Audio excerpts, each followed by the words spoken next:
العالمین ایک بستی کی مثال فرما رہا ہے جس بستی کو اللہ رب العالمین نے دنیا کی ساری نعمتیں عطا کر دی تھی. كانت آمنة مطمئنة يأتيها رزقها رغدا من كل مكان. اللہ رب العالمین نے انہیں دولتوں کا انبار دے رکھا تھا اور زندگیوں کے اندر سکون بھی عطا کر دی تھی، لیکن انہوں نے کیا کیا؟ فَكَفَرَتْ بِأَنْعُمِ اللَّهِ، پھر انہوں نے اللہ رب العالمین کی دی ہوئی نعمت کی ناقدری کر دی. اللہ رب العالمین نے جو نعمتیں عطا کی تھی ان نعمتوں کا انہوں نے انکار کر دیا. اللہ رب العالمین کی دی ہوئی نعمت پر غرہ اور غرور کرنا شروع کر دیے.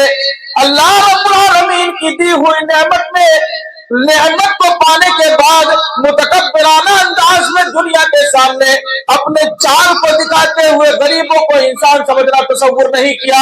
ان لوگوں نے غریبوں کے ساتھ ظلم کیا، اللہ رب العالمین کی دی ہوئی نعمت کا انکار کر دیا.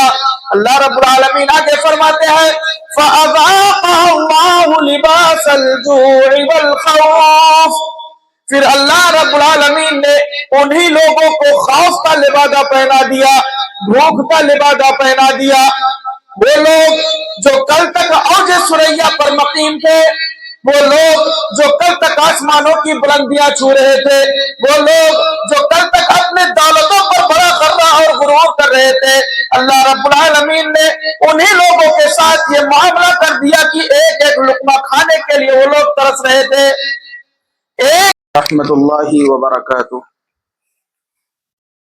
بسم اللہ الرحمن الرحیم. ان الحمد للہ نحمده ونستعینه ونستغفره ونؤمن به ونتوکل علیہ ونعوذ باللہ من شرور انفسنا ومن سیئات اعمالنا من يهده الله فلا مضل له ومن يضلل فلا هادي له وأشهد أن لا إله إلا الله وحده لا شريك له وأشهد أن محمدا عبده ورسوله. يا أيها الذين آمنوا اتقوا الله حق تقاته ولا تموتن إلا وأنتم مسلمون. يا أيها الناس اتقوا ربكم الذي خلقكم من نفس واحدة وخلق منها زوجها وبث منهما رجالا كثيرا ونساء واتقوا الله الذي تساءلون به والأرحام إن الله كان عليكم رقيبا. يا أيها الذين آمنوا اتقوا الله وقولوا قولا سديدا يصلح لكم أعمالكم ويغفر لكم ذنوبكم ومن يطع الله ورسوله فقد فاز فوزا عظيما. أما بعد فإن خير الحديث كتاب الله وخير الهدي هدي محمد صلى الله عليه وسلم وشر الأمور محدثاتها وكل محدثة بدعة وكل بدعة ضلالة وكل ضلالة في النار. فأعوذ بالله السميع العليم من الشيطان الرجيم من همزه ونفخه ونفسه. بسم الله الرحمن الرحيم. وضرب الله مثلا قرية كانت آمنة مطمئنة يأتيها رزقها رغدا من كل مكان فكفرت بأنعم الله فأذاقها الله لباس الجوع والخوف بما كانوا يصنعون. وقال النبي صلى الله عليه وسلم كما تكونون يولى أو يعمر عليكم. جن کو آتا نہیں دنیا میں کوئی فن تم ہو، جن کو آتا نہیں دنیا میں کوئی فن تم ہو، نہیں جس قوم کو پروائے نشیمن تم ہو، بجلیاں جس میں ہو آسودہ وہ خرمن تم ہو، بیچ کھاتے ہیں جو اسلاف کے مدفن تم ہو نیکو نام جو قبروں کی تجارت کر کے، کیا نہ بیچو گے جو مل جائے صنم پتھر کے۔ معزز حاضرین، بزرگان دین، عزیز بچوں، نوجوان ساتھیوں، پردہ نشین مائیں اور بہنیں، اللہ رب العالمین کی تعریف، اسی کی حمد و ثنا، بڑائی، بزرگی، جو پوری دنیا فانی کا اکیلا تر تنہا رب العالمین ہے، احکم الحاکمین ہے، مالک یوم الدین ہے، لقد خلقنا الانسان فی احسن تقویم ہے۔ اس کے بعد درود و سلام نازل ہوں تمام انبیاء و رسول پر، بالخصوص جناب رحمت للعالمین، امام النبیین، ختم المرسلین، حضرت محمد عربی صلی اللہ علیہ وسلم پر، اللہم صلی علی محمد وبارک وسلم۔ حاضرین گرامی قدر، آج میں آپ لوگوں کے سامنے چند منٹ جس موضوع پر گفتگو کرنے کی کوشش کروں گا، جو مجھے بتلایا گیا تھا کہ وہ علماء کی اہمیت پر بولنے کے لیے، لیکن حالات اور یہاں کے لوگ جو ہمارے سامنے دکھ رہے ہیں، میں سمجھتا ہوں کہ آج اس موضوع کا انتخاب نہ کیا جائے۔ میں نے جو ضرورت محسوس کی ہے وہ ضرورت کچھ اور ہے، لہٰذا میں چاہتا ہوں کہ اس موضوع کو چھوڑ کر کے ایک ایسا موضوع جو وقت کی ایک اہم ضرورت ہے، اس موضوع پر چند منٹ گفتگو کرنے کی کوشش کی جائے، اور وہ ہے مسلمانوں کی پریشانی کی وجہ۔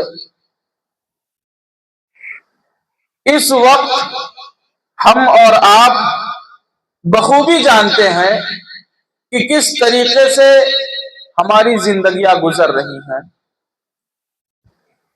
ہر آدمی اس چیز کو جانتا ہے، کسی بھی شخص سے یہ بات مخفی اور پوشیدہ نہیں ہے کہ وطن عزیز کے اندر مسلمان کس طریقے سے اپنی زندگی گزار رہے ہیں۔ ہر کوئی اس چیز سے آشنا ہے، جانتا ہے، لہذا میں چاہتا ہوں کہ آج اسی موضوع پر چند منٹ گفتگو کر لی جائے۔ قبل اس کے کہ میں اپنے موضوع کی طرف چلوں، اللہ رب العالمین سے دعا کروں گا، الہ العالمین تو ہمیں قرآن و سنت کی روشنی میں حق اور سچ بات کہنے کی توفیق عطا فرما، اور سب سے پہلے ہمیں خود، پھر ہم تمام لوگوں کو اس پر زیادہ سے زیادہ عمل پیرا ہونے کی توفیق عطا فرما، آمین۔ حاضرین گرامی قدر،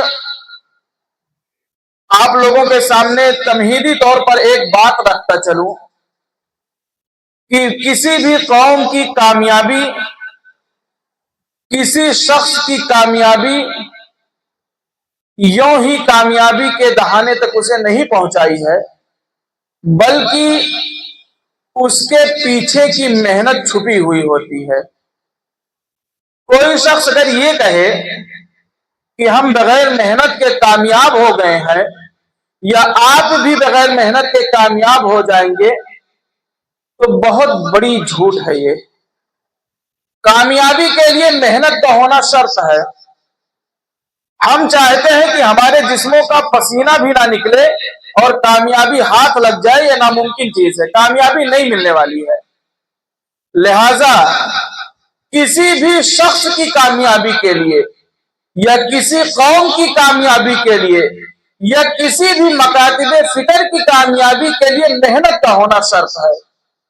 جس طریقے سے آپ رہیں گے، جس طریقے سے آپ کا رویہ رہے گا، جس طریقے سے آپ کا چال و چلن رہے گا، اسی طریقے سے آپ کو نتیجہ ملنے والا ہے۔ یہ بات اصولی طور پر آپ لوگ اپنے ذہنوں کے اندر رکھ لیں۔ اب وقت کی جو ضرورت ہے، کہ مسلمانوں کی پریشانی کی وجہ کیا ہے۔ ہم اور آپ جانتے ہیں پریشان حال ہیں، آزمائشوں کے شکار ہیں۔ میں اس موضوع کی طرف نہیں جانا چاہتا کہ پریشان کس طریقے سے ہے، میں صرف آپ لوگوں کو بتلانا چاہوں گا کہ پریشان کیوں ہے۔ یاد رکھیں، کوئی قوم، کوئی شخص کسی بھی شہر کا رہنے والا ہو، جب تک وہ اپنے اصل پر قائم رہے گا کامیابی اسے ملے گی۔ اپنے اصل سے ہٹ کر کے وہ اپنی زندگی گزارنا چاہے کامیابی نہیں ملے گی۔ اللہ رب العالمین نے قرآن مجید کے اندر ایک بستی کا ذکر فرمایا ہے۔ میں اس سے پہلے آپ لوگوں کو ایک بات بتلاؤں کہ جب آج لوگوں سے سوال کیا جاتا ہے کہ مسلمان پریشان کیوں ہے، تو جو جواب دیا جاتا ہے اس میں دو جواب سامنے آتے ہیں۔ پہلا جواب کہ مسلمان تعلیم کے میدان میں پیچھے ہے اس لیے پریشان ہے۔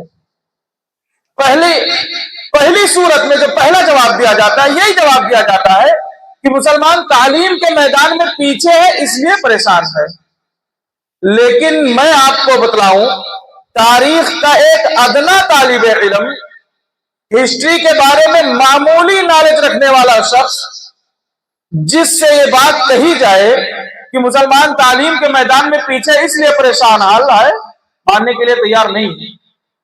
وہ ماننے کے لیے تیار نہیں ہوگا، کیونکہ تعلیم کے میدان میں مسلمان آج پیچھے ہے، اور یہ جو پریشانیاں آج ہمارے اوپر ہیں یہ کسی 2-4 مہینے کی یا 2-4-10 دنوں کی کمائی کا نتیجہ تو ہے نہیں۔ جب انسان کئی صدیوں تک غلط کام کرتا ہے تب اس کی نسلیں پریشانیوں کا شکار ہوتی ہیں۔ میں آپ کو تاریخ کا حوالہ دوں، آپ لوگوں کے سامنے بتلاؤں۔ آپ تاریخ میں جائیں تو آج سے 850 سال پہلے مسلمانوں کی تعلیم و ترقی کا وہ عروج تھا کہ یورپ جیسا شہر جو آج دنیا کے اندر خدائی دعویٰ کر رہا ہے، کوئی نہ کوئی وجہ تو ہوگی۔ آئیے قرآن سے وجہ تلاش کرتے ہیں۔ بے شمار وجوہات ہیں، شاید اگر تمام وجوہات پر گفتگو کی جائے تو فجر کا وقت ہو جائے گا، لیکن میں آج آپ کے سامنے جو موٹی موٹی وجہ ہیں 2-3 وجوہات پر گفتگو کروں گا۔ سب سے پہلی چیز، آئیے قرآن دیکھتے ہیں۔ اللہ رب العالمین نے قرآن مجید کے اندر ارشاد فرمایا، وَضَرَبَ اللَّهُ مَثَلًا قَرْيَةً كَانَتْ آمِنَةً مُطْمَئِنَّةً يَأْتِيهَا رِزْقُهَا رَغَدًا مِنْ كُلِّ مَكَانٍ۔ اللہ رب العالمین قرآن مجید کے اندر ایک بستی کی مثال فرما رہے ہیں، جس بستی کو اللہ رب العالمین نے دنیا کی ساری چیزیں عطا کر دی تھی۔ دنیا کے اندر سکون کا جتنا معاملہ ہوتا ہے اللہ رب العالمین نے اس بستی کو تمام کی تمام چیزیں عطا کر دی تھی۔ اللہ رب العالمین نے اس بستی کو دنیا کی ساری نعمتیں دے دی تھی۔ بعض مفسرین کے نزدیک وہ بستی مکہ یا اس کے ارد گرد کی جگہ ہے، اور بعض کے نزدیک غیر معلوم جگہ ہے، پتہ ہی نہیں ہے کہاں کا واقعہ ہے۔ 2 اقوال ملتے ہیں۔ بعض مفسرین کے نزدیک وہ بستی جس کی مثال اللہ دے رہا ہے قرآن کے اندر مکہ یا اس کے ارد گرد کے شہر ہے، اور بعض مفسرین کے نزدیک غیر معلوم ہے، پتہ نہیں کہاں کا ہے، لیکن اللہ مثال دے رہا ہے، فرما رہا ہے وَضَرَبَ اللَّهُ مَثَلًا قَرْيَةً كَانَتْ آمِنَةً مُطْمَئِنَّةً۔ اللہ رب العالمین جس بستی کی مثال دے رہا ہے اس بستی کو اللہ رب العالمین نے دنیا کی تمام آسائشیں عطا کر دی تھی۔ کانت آمنۃ مطمئنہ یأتیہا رزقها رغدا من کل مکان فکفرت بانعم اللہ۔ اللہ رب العالمین نے اس بستی کو دولت کا انبار عطا کر دیا تھا اور زندگی کے اندر سکون بھی عطا کر دی تھی۔ انسانی زندگی عالمین نے جب دعا کا طریقہ بتلایا تو سب سے پہلے دنیا کی بہتری کے بارے میں کہا، ربنا آتنا فی الدنیا حسنہ، الہ العالمین تو ہمیں دنیا کی زندگی میں آسانی دے دے۔ آسانی کیسے ہوگی؟ دن بھر سوئے رہیں گے آسانی مل جائے گی؟ اللہ اللہ کرنے سے پیٹ بھرنے والا ہے؟ نہیں، پیسہ انسانی زندگی کی ایک اہم ضرورت ہے، پیسہ ہونا چاہیے۔ میں آپ کو مثال دوں، آپ کے پاس پیسے نہیں ہوں گے، بسا اوقات دین میں کسی وقت پیسے کی ضرورت پڑی، کس کے سامنے اپنی ہتھیلیوں کو پھیلائیں گے؟ یاری شام مسجدیں بغیر پیسے کی بن گئی ہیں، یہ بہترین قالین بغیر پیسے کے تو نہیں آیا ہوگا، یہ بے شمار ذرائع اور وسائل جو آپ کے سامنے موجود ہیں بغیر پیسے کے تو نہیں آئے ہوں گے۔ لہذا پیسہ کمانا کوئی بری بات نہیں ہے، ہاں آپ کے اندر یہ چیزیں نہیں ہونا چاہیے کہ آپ نے دولت کیا کمائی، آپ نے اپنے چھت کو اونچا کیا کیا کہ غریبوں کے آنگن میں جھانکنے کا لائسنس آپ نے بنوا لیا، یہ چیزیں نہیں ہونا چاہیے۔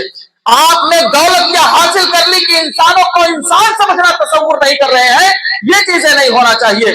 آپ کے پاس دولت آئے اور اس دولت کے نشے میں آپ چھوٹے اور بڑوں سے محبت، چھوٹوں سے محبت، بڑوں سے ادب، اپنوں کا خیال، لوگوں کے کئی برتاؤ بھول جائیں، یہ چیزیں نہیں ہونی چاہیے۔ آپ کے نزدیک پیسہ ہو اور آپ لوگوں کی عزت و آبرو پر یلغار کرنا شروع کر دیں، یہ چیزیں نہیں ہونی چاہیے۔ ان چیزوں کے علاوہ ہٹ کر کے آپ کے پاس پیسے ہیں اور آپ بہترین طریقے سے اپنی زندگی گزار رہے ہیں، تو اسلام آپ کو پیسے کمانے سے نہیں روکتا۔ اللہ رب العالمین آپ کو پیسے سے دور نہیں کرنا چاہتا۔ پیسہ انسانی زندگی کی بہت اہم ضرورت ہے۔ اللہ رب العالمین نے اس بستی کو دونوں چیزیں عطا کر دی تھی، دولت۔ بھائی انسان یہ کہے کہ میری زندگی میں بڑا سکون ہے لیکن پیسہ نہیں ہے، سکون لے کے چاٹے گا؟ پیسہ بھی ضروری ہے۔ عید آ رہی ہے، پیسے نہ ہو تو بڑا نیک آدمی ہوں، 5 وقت کی نماز پڑھتا ہوں، 24 گھنٹے مسجد میں بیٹھا رہتا ہوں، تہجد ہی تہجد پڑھتا ہوں، گھر میں جائیں گے تب بچے بھی تہجد پڑھیں گے؟ پیسہ کمانا کوئی بری بات نہیں ہے۔ بعض لوگ یہ جو کہتے ہیں صوفی قسم کے لوگ کہ پیسے کی کیا ضرورت ہے، نہیں، ضرورت ہے پیسے کی، پیسے کماؤ۔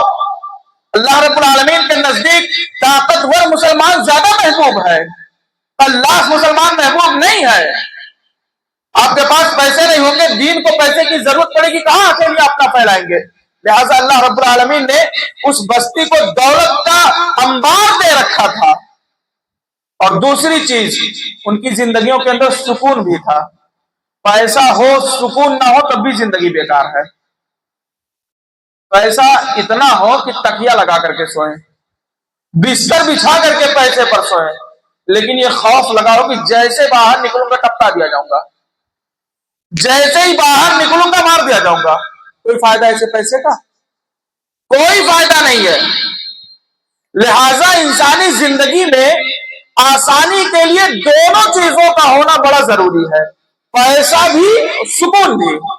اور اللہ رب العالمین جس بستی کی مثال دے رہا ہے اس بستی کو دونوں چیزیں عطا کی، دونوں چیزیں عطا کی گئی تھی، دولت کی ریل ٹھیل اور سکون بھی۔ لیکن انہوں نے کیا کیا؟ اللہ رب العالمین نے قرآن مجید کے اندر اس کا نقشہ کھینچا ہے، فرمایا وَضَرَبَ اللَّهُ مَثَلًا قَرْيَةً كَانَتْ آمِنَةً مُطْمَئِنَّةً۔ اللہ رب العالمین ایک بستی کی مثال فرما رہا ہے جس بستی کو اللہ رب العالمین نے دنیا کی ساری نعمتیں عطا کر دی تھی۔ كَانَتْ آمِنَةً مُطْمَئِنَّةً يَأْتِيهَا رِزْقُهَا رَغَدًا مِّن كُلِّ مَكَانٍ۔ اللہ رب العالمین نے انہیں دولتوں کا انبار دے رکھا تھا اور زندگیوں کے اندر سکون بھی عطا کر دی تھی، لیکن انہوں نے کیا کیا؟ فَكَفَرَتْ بِأَنْعُمِ اللَّهِ، پھر انہوں نے اللہ رب العالمین کی دی ہوئی نعمت کی ناقدری کر دی۔ اللہ رب العالمین نے جو نعمتیں عطا کی تھی ان نعمتوں کا انہوں نے انکار کر دیا، اللہ رب العالمین کی دی ہوئی نعمت پر غرہ اور غرور کرنا شروع کر دیے۔ اللہ رب العالمین کی دی ہوئی نعمت کو پانے کے بعد متکبرانہ انداز میں دنیا کے سامنے اپنے چال کو دکھاتے ہوئے غریبوں کو انسان سمجھنا تصور نہیں کیا، ان لوگوں نے غریبوں کے ساتھ ظلم کیا، اللہ رب العالمین کی دی ہوئی نعمت کا انکار کر دیا۔ اللہ رب العالمین آگے فرماتے ہیں فَأَذَاقَهَا اللَّهُ لِبَاسَ الْجُوعِ وَالْخَوْفِ، پھر اللہ رب العالمین نے انہی لوگوں کو خوف کا لبادہ پہنا دیا، بھوک کا لبادہ پہنا دیا۔ وہ لوگ جو کل تک اوج ثریا پر مقیم تھے، وہ لوگ جو کل تک آسمانوں کی بلندیاں چھو رہے تھے، وہ لوگ جو کل تک اپنے دولتوں پر بڑا غرہ اور غرور کر رہے تھے، اللہ رب العالمین نے انہی لوگوں کے ساتھ یہ معاملہ کر دیا کہ ایک ایک لقمہ کھانے کے لیے وہ لوگ ترس رہے تھے، ایک ایک لقمہ کھانے کے لیے ترس رہے تھے۔ کیوں؟ اللہ رب العالمین کی دی ہوئی نعمت کا انکار کیا انہوں نے۔ یاد رکھیں، جو رب آپ کو گداگر سے سلطان بنا سکتا ہے، جو رب آپ کو دنیا کی نعمتیں دے سکتا ہے، وہ رب اس بات پر بھی قادر ہے کہ آپ سے دولتوں کو چھین کر در در کی ٹھوکریں کھانے پر بھی مجبور کر دے۔ وہ رب ہے اس بات پر قادر، وہ طاقت رکھتا ہے کہ اگر آپ کو شہرت مند بنا دے، آپ کو دولت مند بنا دے، تو اس بات پر بھی وہ قادر ہے کہ آپ کی دولتوں کو چھین کر وہ محتاج اور گداگر بنا دے۔ اس بستی کے لوگوں نے یہی کیا۔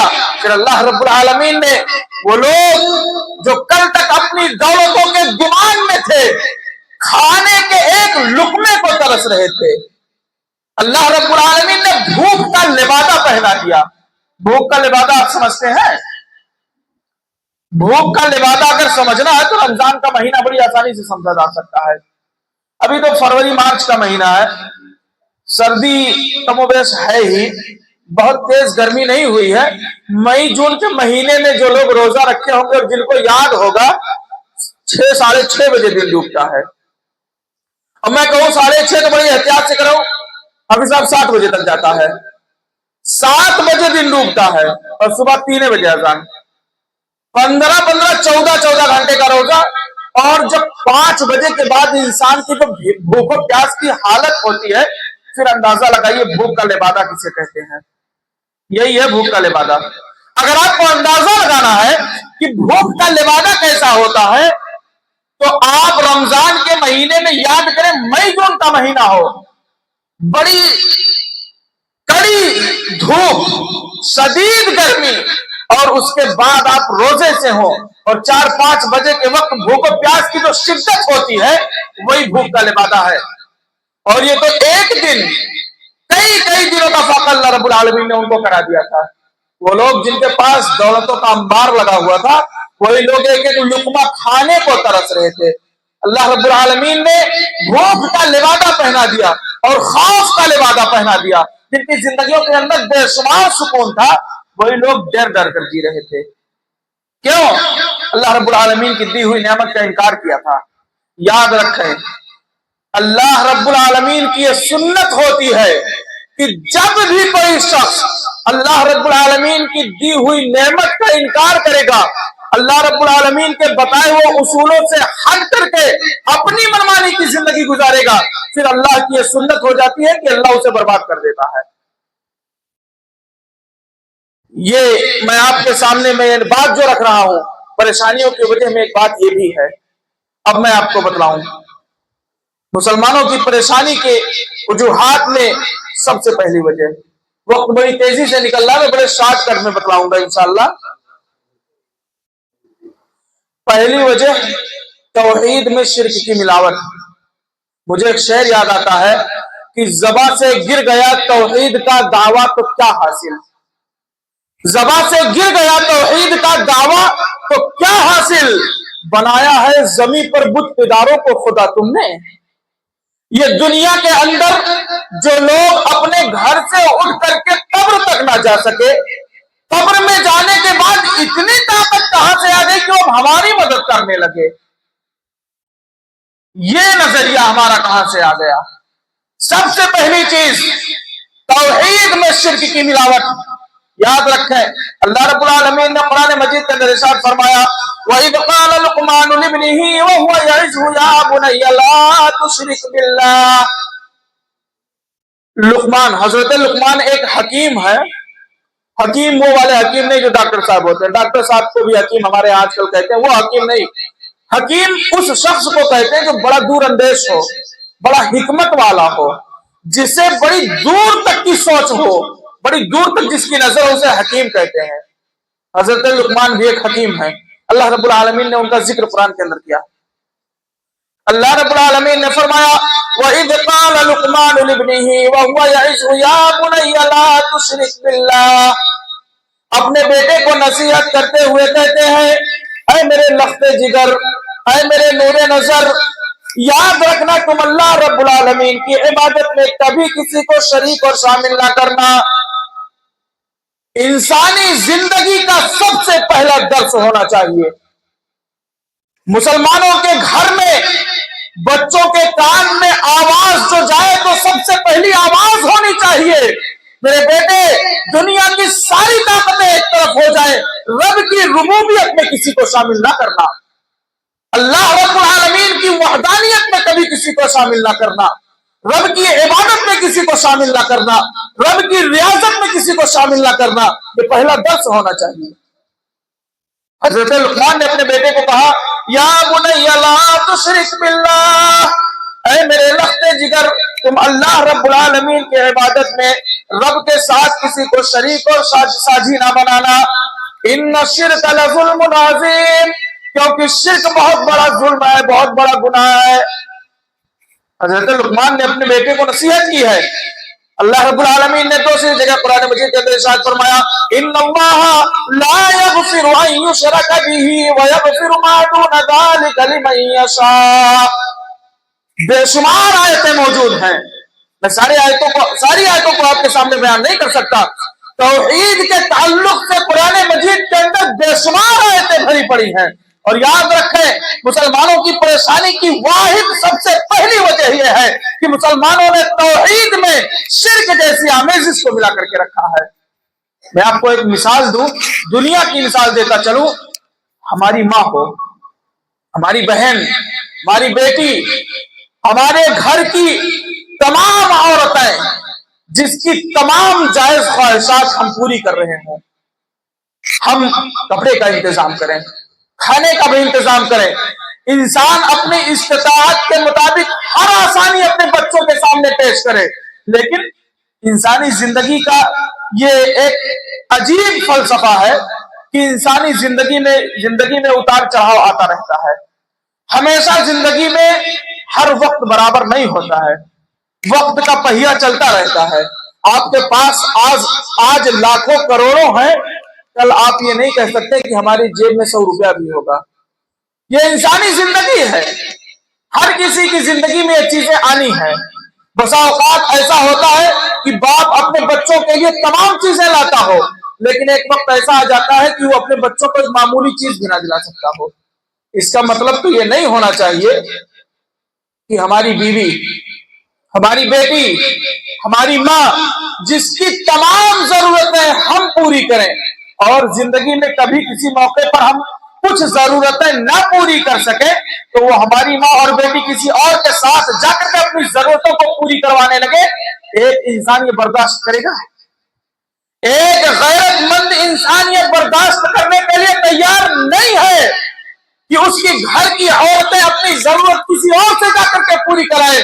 اس رب کو کیسے یہ برداشت ہوگا جس نے ماں کی پیٹ سے لے کر دنیا میں لانے کے بعد اور دنیا میں تمام ضرورتیں پوری کرنے کے بعد، دنیا میں آپ کی دیکھ بھال کرنے کے بعد، دنیا میں راستہ بتلانے کا طریقہ بتلانے کے ساتھ ساری ضرورتیں پوری کر رہا ہو، اس رب کے دربار کو چھوڑ کر ہم اپنی زمینیں جا کر کے غیروں کے سامنے جھکا دیں، اپنی مرادیں کسی اور سے مانگنا شروع کر دیں، اس رب کو کیسے برداشت ہوگا؟ ہم جیسے بے غیرت انسان، ہم جیسے کمزور انسان، ہم جیسے نااہل انسان جن کو یہ برداشت نہیں ہے کہ ہماری بیٹی کسی اور کے سامنے جا کر کے اپنی ضرورتیں پوری کرائے، اس رب کو کیسے برداشت ہوگا کہ اس رب کے گھر کو چھوڑ کر کہیں اور جا کر کے آپ اپنی ضرورتیں پوری کرائے؟ اس رب کو یہ برداشت نہیں ہوگا۔ مسلمانوں کی پریشانی کی سب سے پہلی وجہ یہی ہے کہ مسلمانوں نے توحید میں شرک کو ملایا ہوا ہے،